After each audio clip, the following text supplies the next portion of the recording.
Before we move into CAMI itself and look at these notes, I do want to point out that I don't know how fast we'll move through these today, but it's possible we're going to reach a part of the presentation that has some very disturbing, a very disturbing image. You are not going to be required to view that. The notes that you will need to fill in the text associated with that image will be here. So you can view that later without the accompanying image. For now, let's go to CAMI. Drag and drop your notes. You shouldn't see that because it's your first opening.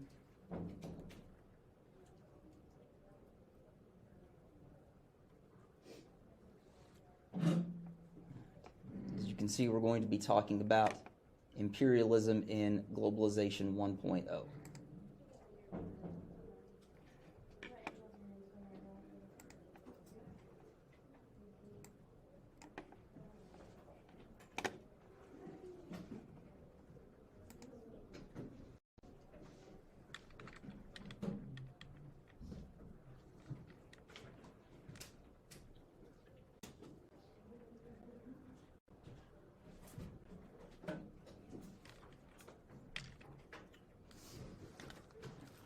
Just as the effects we saw yesterday, an abundance of cheaper goods from around the world for the middle and upper classes, contrasted with poverty and poor working and living conditions for the working class, we're going to see mixed effects for colonized people during Globalization 1.0. Just as yesterday, we will start with some positives. Being ruled by Europeans is associated with at least some benefits for some indigenous people. Remember, the areas we're talking about with indigenous people in this era would be in Africa and Asia, primarily. One of the things is better infrastructure, better roads, and particularly railways. In this time period, if Europeans want to put forward the effort to connect places, they don't put down a paved highway, they put down a railroad.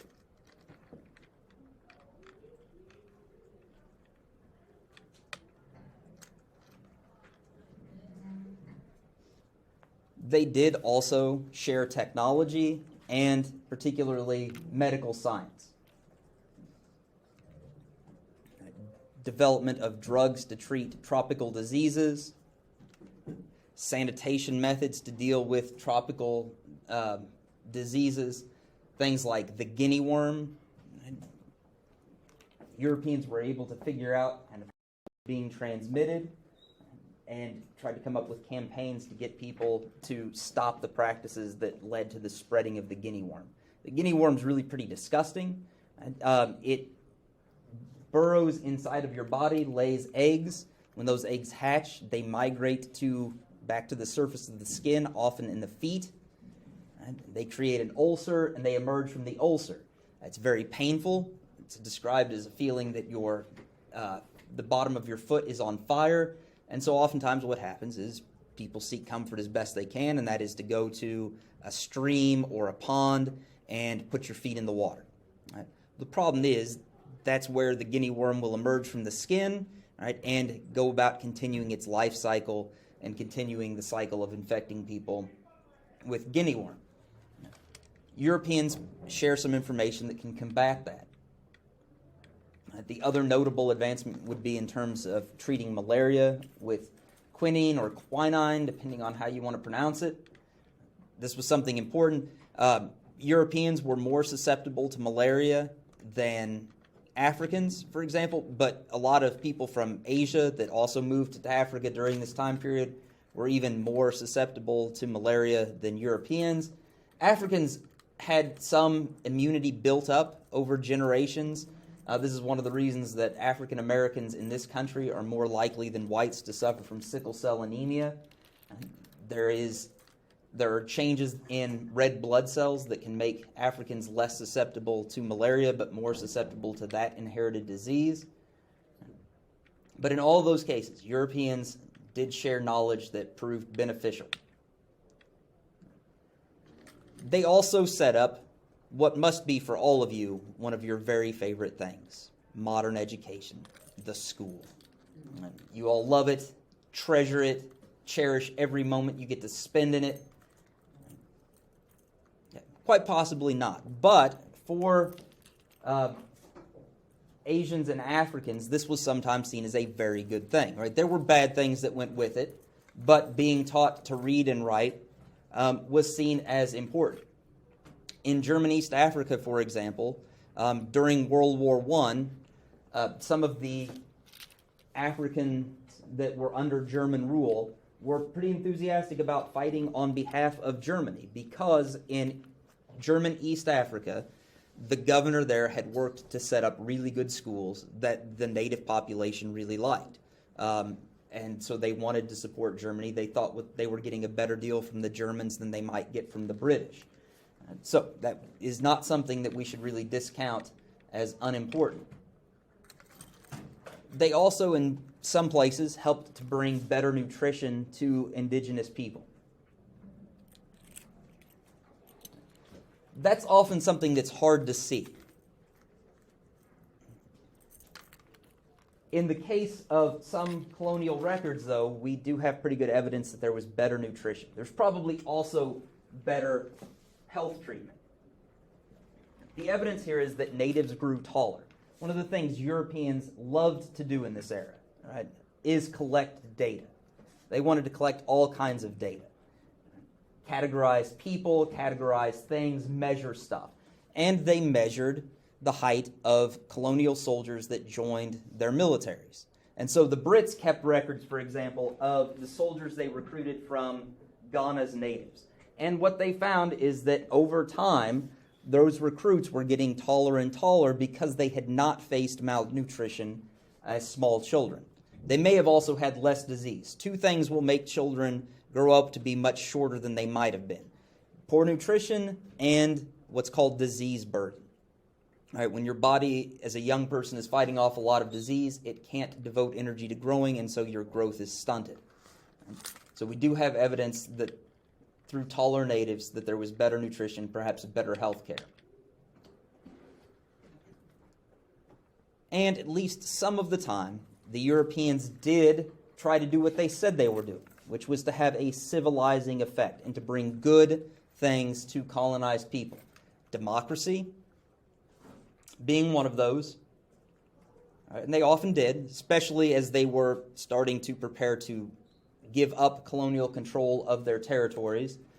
They helped set up voting, elected governments, and they also tried to build a respect for Enlightenment views about people's rights. Now, keep that in mind. It's going to be really easy to lose sight of that when we talk about all of the really horrible things that the Europeans did and all of the rights abuses that occurred.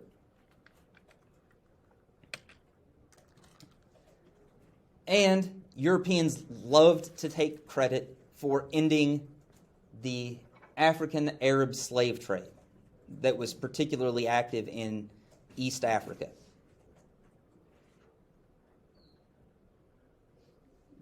This is different from the Atlantic slave trade we learned about before, because it's the other side of Africa. Atlantic slave trade focuses on West Africa to South America and North America.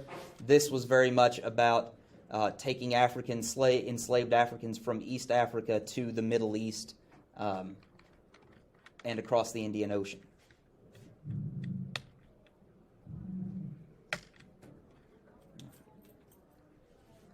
However, with a little bit of the positive, we're going to get a lot of negative. There were a lot of harms for many, you might even want to say most, indigenous people in colonized places. And first has to do with the nature of the infrastructure itself. Yes, in many cases it was more sophisticated and better quality than what was there before, but the infrastructure really wasn't about helping the Asians or the Africans. It was about getting resources from mines or commodities like from cash crops, tobacco, sugar, getting those from inside a country, wherever they could be produced, directly to the coast or border where they could be shipped back to Europe.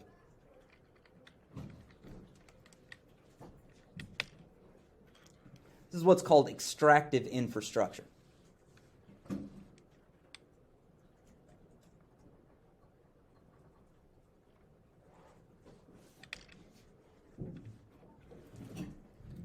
And it's good at what it does. It makes exporting stuff from a country a lot easier. In that respect, there's nothing wrong with it. The U.S. has tons of infrastructure that moves our goods from where they're produced to the rest of the world. The farmers that live around us will harvest their grain, and it will either go by rail or by barge down the Mississippi to the Gulf, and from there it can be shipped around the world. The problem is their infrastructure was only going to the rest of the world. It wasn't connecting parts of Africa to other parts of Africa. So you had a lot of internal isolation.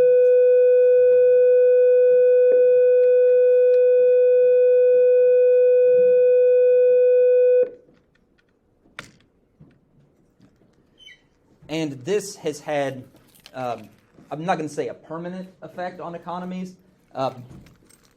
but it's an effect that is still very much visible especially in Africa.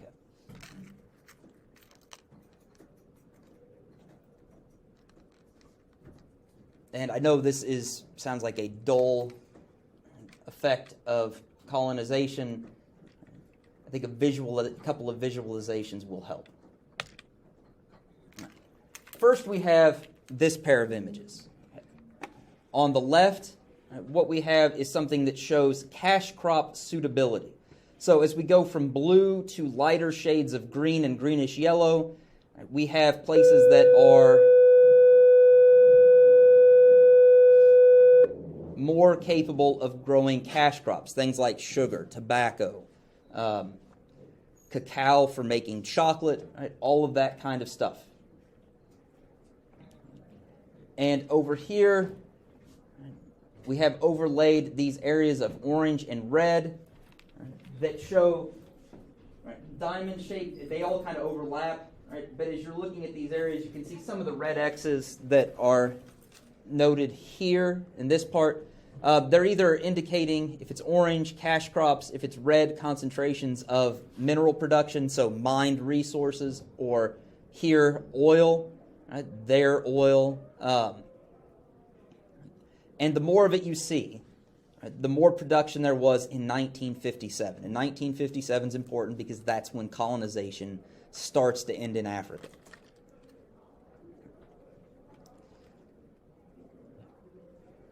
Move then to the second pair of maps. The blue lines here show the infrastructure that was built by the European colonists, the imperial powers. All right, it goes from the interior, goes from the resources to the coast. Resources to the coast. In all of these cases. This has been where development has occurred in Africa. And notice, all these places, they go to the coast.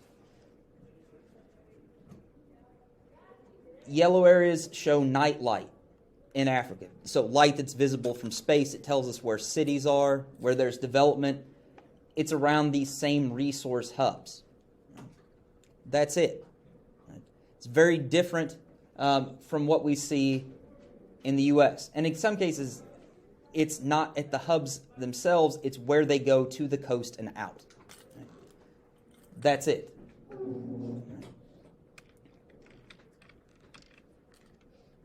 Lasting legacy that you just don't see in other parts of the world.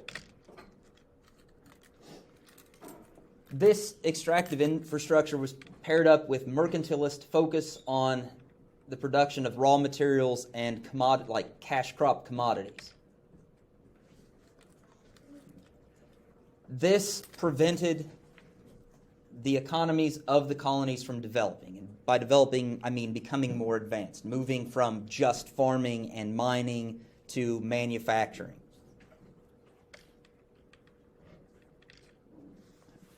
And this wasn't just an accidental thing either, and it wasn't, again, just because of the infrastructure. In some cases, the colonial powers worked against, in some cases outlawing manufacturing in the colonies.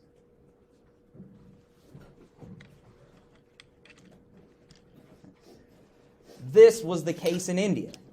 Indians were not allowed to make their own cloth. They were allowed to grow cotton to sell back to Britain to be turned into cloth, which was worth a lot more than the raw cotton, and then the cloth would be sold back to Indians.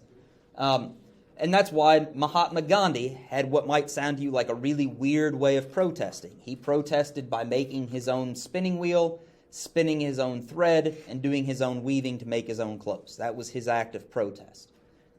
And if it sounds silly and stupid and like it didn't matter, India's flag today would tell you otherwise. That symbol in the middle is a representation of Gandhi's spinning wheel. It was a big deal to be able to produce their own stuff from their own resources. And in places that were colonized, this has led to a legacy of dependence on primary product production, right? Raw materials, cash crops. They don't manufacture, they produce raw resources that are shipped other places to be turned into valuable finished goods. And even when we're talking about resources we think are worth a lot of money, gold, oil, they all get exported to other countries where they are turned into something much more valuable.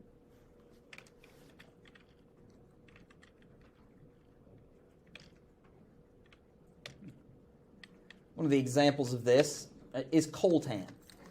Right? It is mined in horrible conditions in places specifically like the Democratic Republic of Congo. This is one of those mines, often by labor that is enslaved, by companies, by warlords, by gangs. It's then exported to countries, typically in Asia, places like Taiwan, China, where it is manufactured into electronics like smartphones, which a lot of the people producing the coltan can't possibly afford.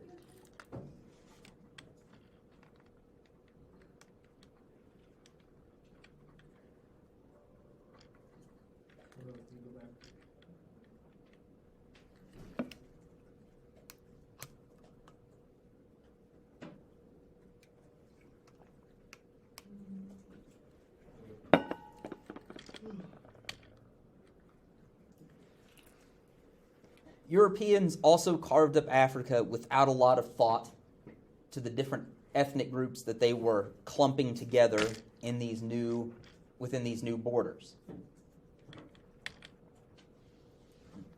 And we've got a new term here, so let's make sure we define it. An ethnic group is a community of people who have a shared identity based on shared characteristics. Now that can be a little fuzzy. Ethnicity can be based on a lot of different things. It might be based on language.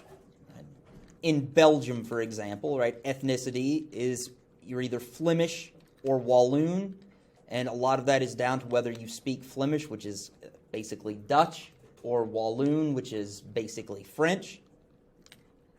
People might also share different religions, but it can be based on all or any of those things.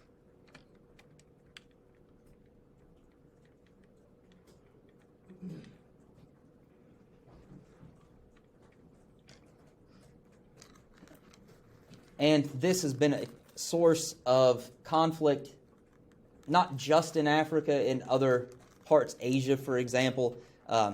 India, conflict between Muslims and Hindus and Sikhs, has a lot to do with how borders were drawn when the British took over India.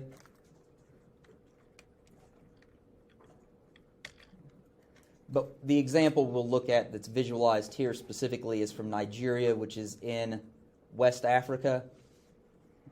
These are the different ethnic groups within that territory. Some of it's based on different languages. Also, we have a divide. Northern Nigeria has a lot more Muslims. Southern Nigeria is more Christian or has what are called animist religions. And we get a lot of conflict about that. in Nigeria. They had civil wars shortly after independence. So those divisions have been and continue to be a problem.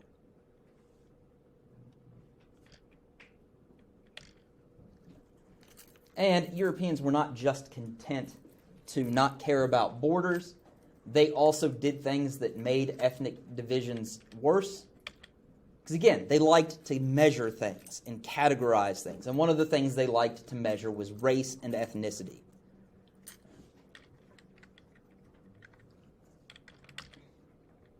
So, you get, for example, what they did in what became Rwanda.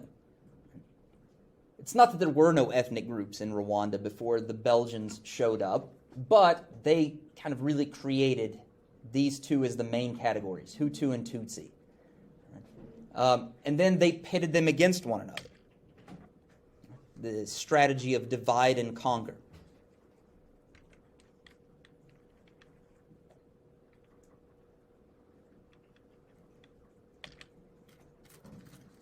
And actions like this, especially in Rwanda, that's where our example, contributed to a genocide that killed hundreds of thousands of people in 1994, in just a few weeks' time.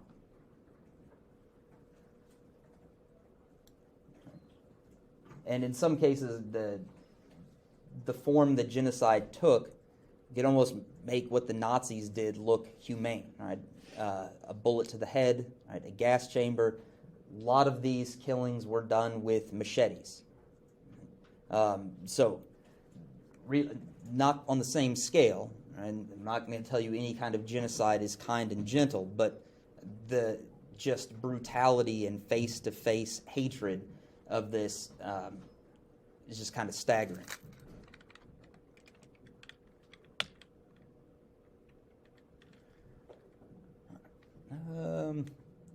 Let's go ahead and stop there. Your exit slip is going to go live very shortly.